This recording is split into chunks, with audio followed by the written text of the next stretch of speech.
शॉलोम, शांती.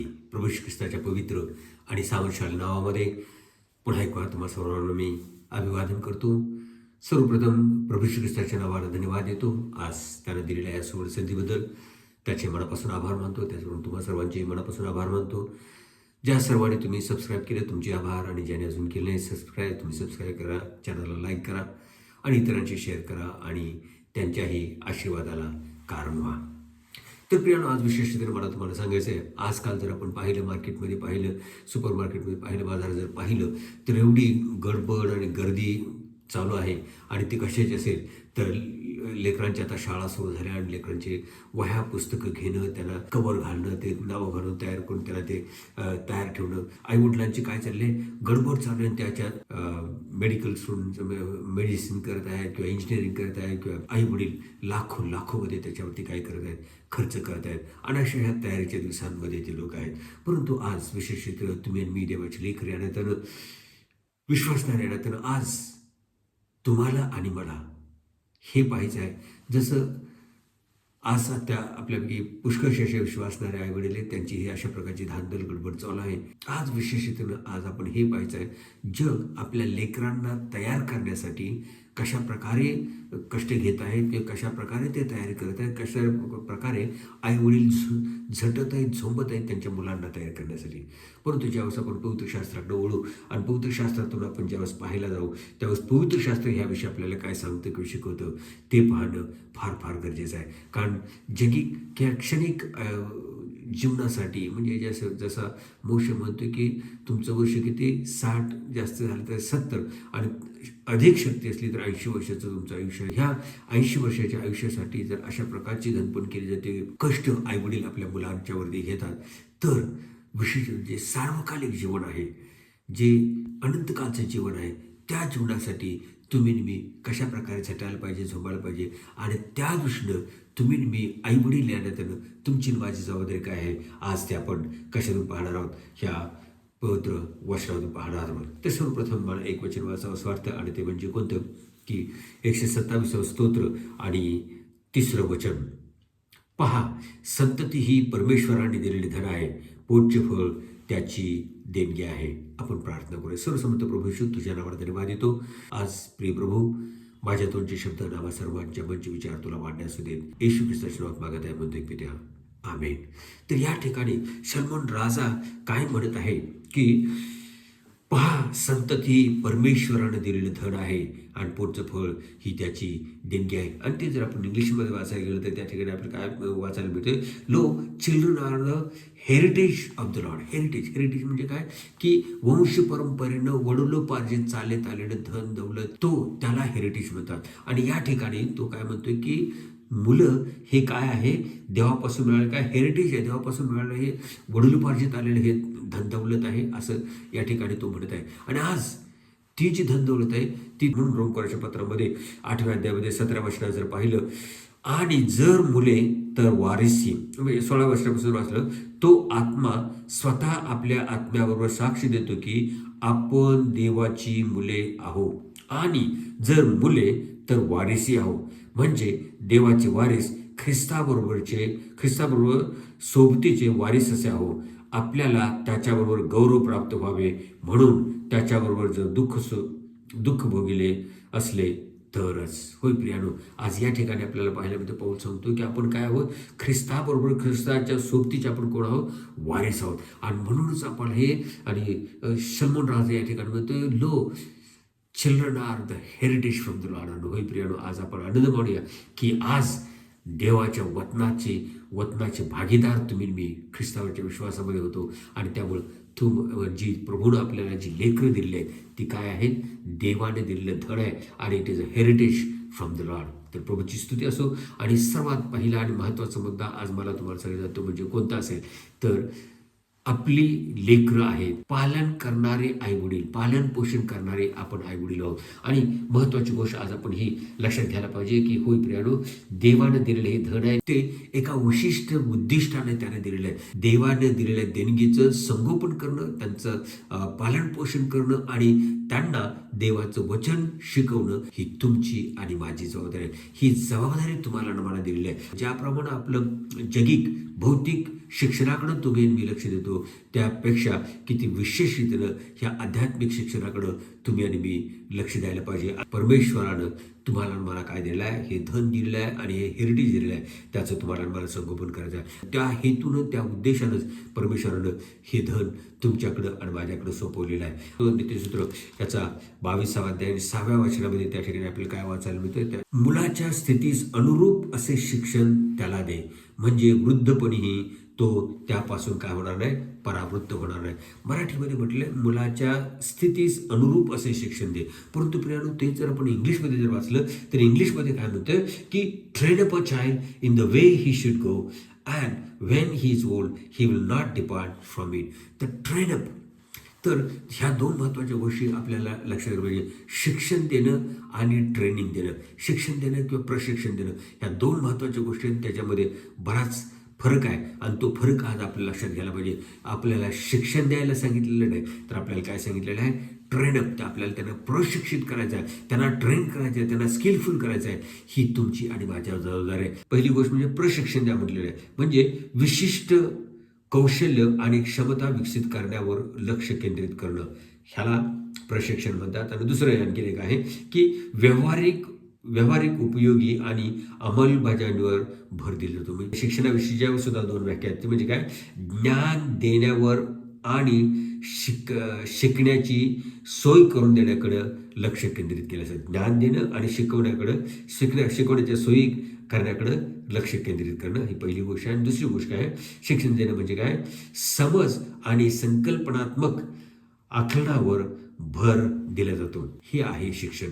तर ही महत्त्वाची हा डिफरन्स आणि हे जो त्यातला जो फरक आहे तो जाणून घेऊन आज तुमच्यावरती माझ्यावरती काय सोपवून दिलेलं आहे, काय सांगितलेलं आहे, काय आपल्याकडून अपेक्षित आहे, तर आपल्याला काय करायचं आहे, आपल्या लेकरांना प्रशिक्षित करायचं आहे. आपल्या लेकरांना काय करायचं, त्याच्यामध्ये पारंगत करायचं आहे. आपल्या लेकरांना त्याच्यामध्ये अगदी स्किलफुल आणि तरबेज असं त्यामध्ये करायचं आहे, असं देवाची तुमच्याकडून आणि माझ्याकडून काय आहे, अपेक्षा आहे. मग असं जर करायचं असेल तर आपण ते कसं करायचं, हे प्रशिक्षण कसं द्यायचं, आणि ते आज आपण त्याच्याकडे आपण बोलूया.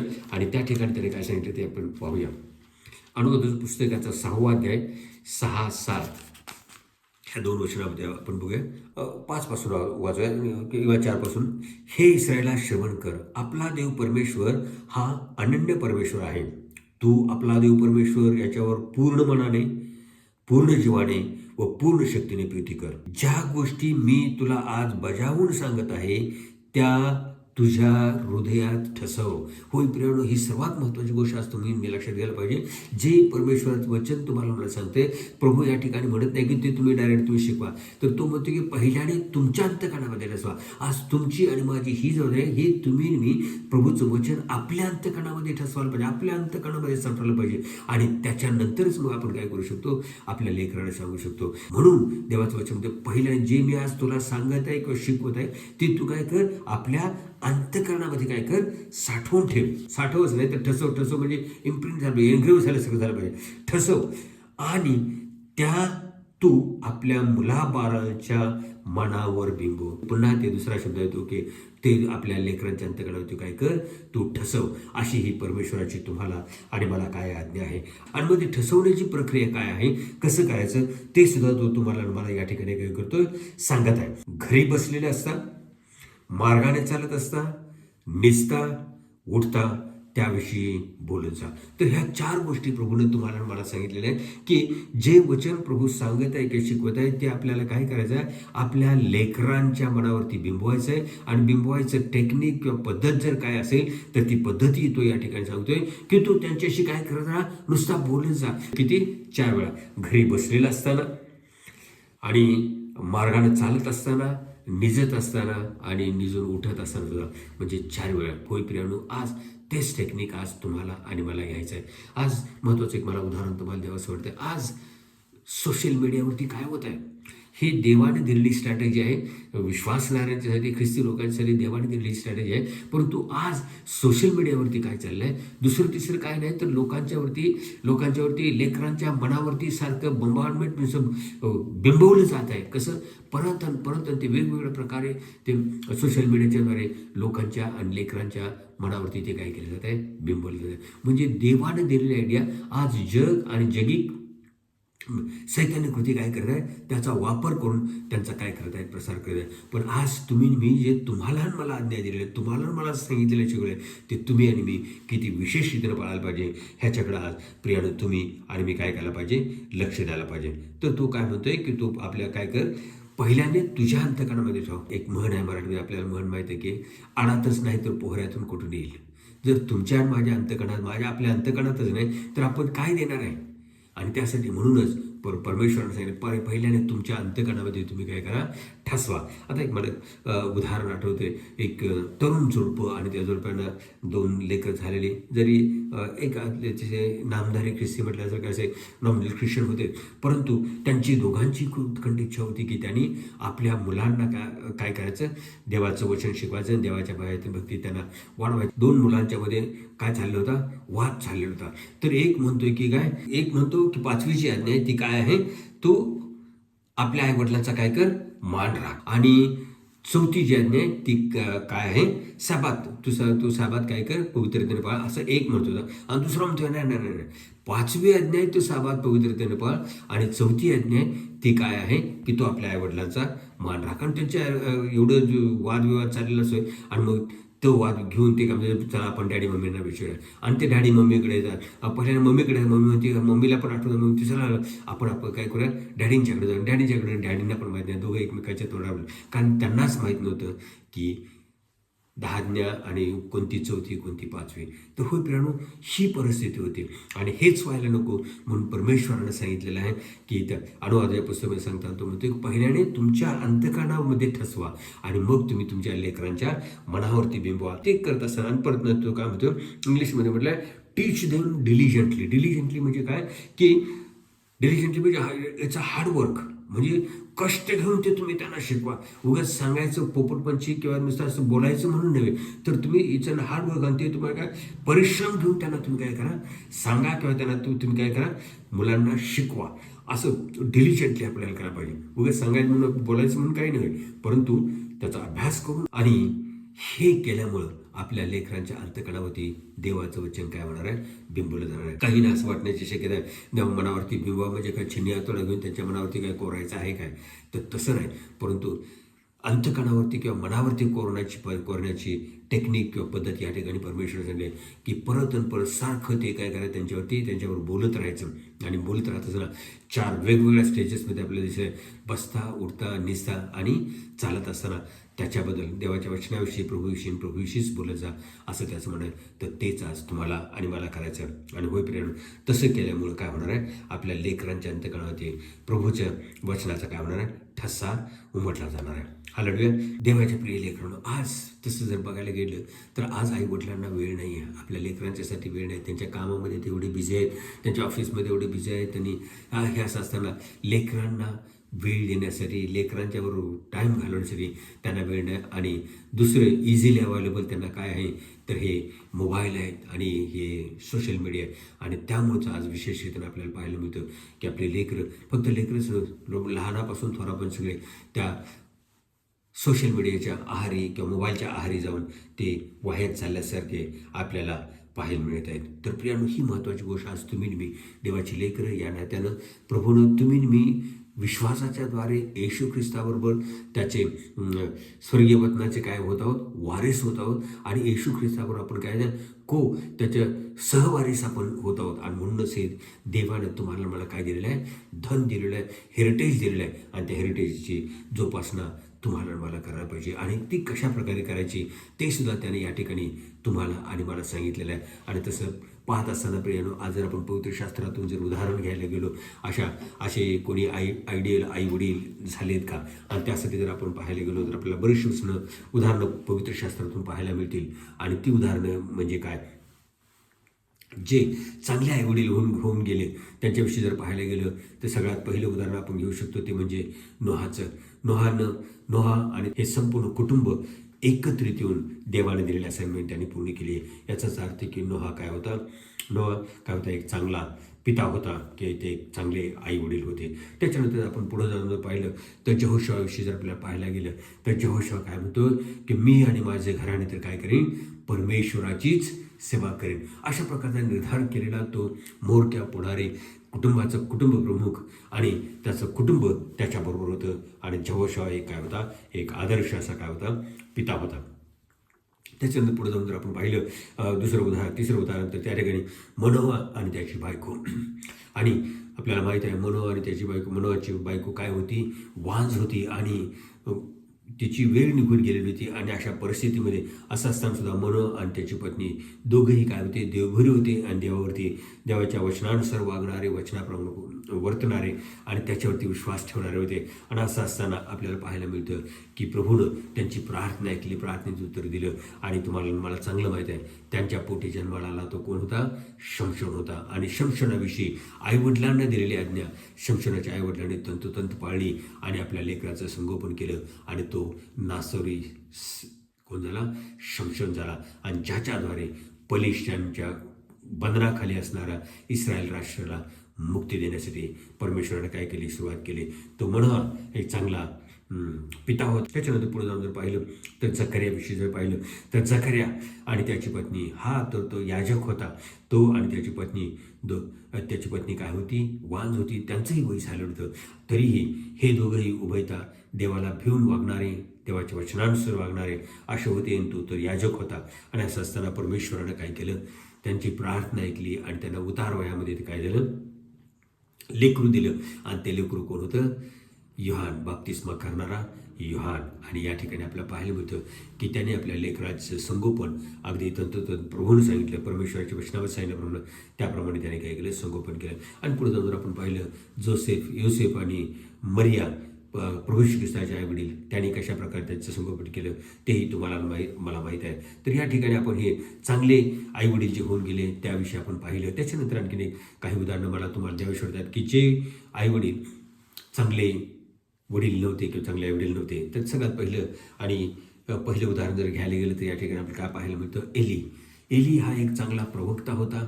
आणि एली हा चांगला काय होता, जज होता. परंतु तो चांगला पिता नव्हता. त्याच्या मुलांना त्यानं योग्य वळण लावलं नाही. त्याच्यानंतर दुसरं जर पाहायला गेलं तर शमूएल हा बाळपणापासून देवाच्या मंदिरामध्ये, त्याच्या सानिध्यामध्ये वाढला.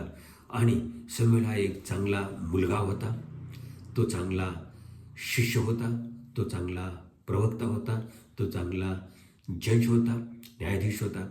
आणि असा हा शमूएल, परंतु त्याची जी मुलं होती, त्याची मुलं त्याच्यासारखी नव्हती, वाह्यात गेलेली मुलं होती. आणि आणखीन जर एक उदाहरण घ्यावंसं वाटतं आणि ते म्हणजे दाविदाचं उदाहरण जर घेतलं तर दावीद काय होता, एक चांगला मुलगा होता, मेंढपाळ होता. एक जो मेंढपाळ की ज्यानं आपला जीव धोक्यात घातला कोकरासाठी 2 वेळा. आणि त्या कोकरांना त्याने केलं सोडून घेतले. हे तुम्हाला चांगलं माहिती, चांगला मेंढपाळ होता. त्याच्यानंतर तो चांगला लेखक म्हणजे तो गीतकार होता, चांगली स्तोत्र त्याने लिहिली, चांगला गीतकार होता, चांगला गायक होता, तो स्तोत्र गातसुद्धा होता, लिहित होता, गात होता. एवढंच नाही तर तो चांगला म्युझिशियन होता, एक उत्कृष्ट अशा प्रकारचा काय होता, योद्धा होता. आणि शेवटी पुढे जाऊन आपण पाहतो की तो एक काय होता, उत्कृष्ट असा राजा होता. ह्या सगळ्या चांगल्या क्वालिटी आपल्याला दाविदाच्या जीवनामध्ये पाहायला मिळतात. आणि दाविदाविषयी स्वतः परमेश्वर साक्षी देतो की man after my on heart, माझ्या मनासारखा मनुष्य, असे दाविदाविषयी साक्षी दिलेले आहे. परंतु जर त्याच्या जीवनामध्ये जर आपण पाहिलं तर त्याच्या लेकरांना कोणत्याही प्रकारचं वळण, ते सगळं वाह्यात गेली किंवा तो चांगला पिता नव्हता. तुम्ही आणि मी, आपण कसे माता पिता आहोत, आपण कसे पिता आहोत, हे आज आपण आपलं आत्मपरीक्षण करून बघूया. कदाचित आपण चांगले विश्वासणारे असून, चांगले देवाचे सेवक असू, चांगले प्रवक्ता असू, देवाचं कदाचित पास्टर असू किंवा लीडर, एल्डर असू, शिक्षक असू, प्रॉफेट असू, कोणी असो. परंतु प्रियानो, आज आपली लेकरं कशी आहे याकडं लक्ष देणं तुमची आणि माझी जबाबदारी आहे. कशा प्रकारचं ट्रेनिंग, कशा प्रकारचं शिक्षण तुम्ही आणि मी आपल्या लेकरांना दिलेलं आहे. तर या ठिकाणी प्रभूचं वचन सांगतं की train up a child in the way he should go. होय प्रियानो, आज तुमची आणि माझी जबाबदारी आहे. हे देवाने दिलेलं धन आहे, हे देवाने दिलेलं काय आहे, हेरिटेज किंवा धन दौलत आहे. त्या धन दौलतीचं जोपासना, योग्य संगोपन करून त्यांना ट्रेन करणं ही तुमची आणि माझी काय आहे, जबाबदारी आहे. ती जबाबदारी आज तुम्ही आणि मी पार पाडत आहोत का? जगिक किंवा भौतिक शिक्षणाकडे जर पाहिलं तर आपण किती विशेष रीतीने लक्ष देऊन आपल्या लेकरांच्याकडे पाहतो. की त्यांचा अभ्यास आणि त्यांची प्रगती आपण त्यामध्ये म्हणजे भौतिक शिक्षणामध्ये आपण पाहतो, परंतु तेच आपण आपल्या लेकरांचं आध्यात्मिक जीवनाविषयी किंवा देवाच्या वचनाविषयी किंवा ख्रिस्ताच्या विश्वासाविषयी आपण किती पाहतो, त्यांचे किती प्रगती होत आहेत, ते प्रगती करत आहेत किंवा नाही, किंवा त्यांच्याकडे आपण आपलं लक्ष कसं आहे हे आज तपासून पाहणं तुमची आणि माझी जबाबदारी आहे. कारण प्रियानं, पवित्र शास्त्रात आपण अनेक उदाहरणं पाहिली की जे चांगले पिता होते आणि अगदी उत्कृष्ट नावाजलेले असे देवाने ज्यांच्याविषयी साक्ष दिली अशा प्रकारचे देवाचे सेवक होते, परंतु ते काय नव्हते, चांगले पिता नव्हते. आज तुमची आणि माझी परिस्थिती काय? आज आपण स्वतःला पुढच्या स्टेज, पाठीमागचा शहाणा म्हणतात त्याप्रमाणे हे जे आपण पाहिले रथी महारथी पाहिले की जे असे होते, नावाजलेले होते, परंतु त्यांची लेकरं आज आज तुम्ही नेहमी ज्याप्रमाणे नोहा, जोशुआ, मनोआ, जकरिया, योसेफ आणि मरिया ह्यांच्या जीवनात पाहिलं त्याप्रमाणे तुम्ही आणि मी असावं, अशी आपण काय करूया, प्रार्थना करूया. आणि प्रभू निश्चितच तुम्हाला आणि मला अशा प्रकारची कृपा देईल. आणि त्यासाठीच त्यानं तुम्हाला आणि मला ही जबाबदारी दिली आहे. त्यानं जाणून की तुम्ही मी हे करू शकू ह्या हेतून, ह्या उद्देशानं त्यानं तुम्हाला आणि मला काय केलं आहे, हे धन दिलेलं आहे, हे दौलत दिलेलं आहे, त्याची आपण जोपासना करूया. आज प्रियानं कन्क्लूड करत असं आपण हेच बघूया की पहिली आणि महत्त्वाची गोष्ट, आपली लेकरं ही आपली लेकरं नसून देवाने दिलेली देणगी आणि देवाने दिलेलं देवाचं धन आहे ते. आणि आपण त्यांचे आईवडील नसून आपण त्यांचे फर्स्ट पेरेंट किंवा आपण त्यांचे त्यांचं पालन पोषण करणारे त्यांचे मातापिता आपण आहोत. आणि देवाने त्यांना तुम्हाला आणि मला विशिष्ट उद्देशानं त्यांना दिलेलं आहे. आणि ते उद्दिष्ट जर कोणतं असेल तर त्याचं वचन त्यांच्या अंतःकरणावरती बिंबवायचं. ह्या उद्देशानं त्यानं ती तुम्हाला मला दिलेलं आहे. ते उद्दिष्ट तुम्ही मी पार पाडत आहोत का नाही हे आपल्याला पाहायचं आहे. आणि शेवटचं म्हणजे ते पार पाडण्यासाठी कोणती पद्धत वापरायची ती सुद्धा प्रभूनं तुम्हाला आणि मला सांगितलं आहे.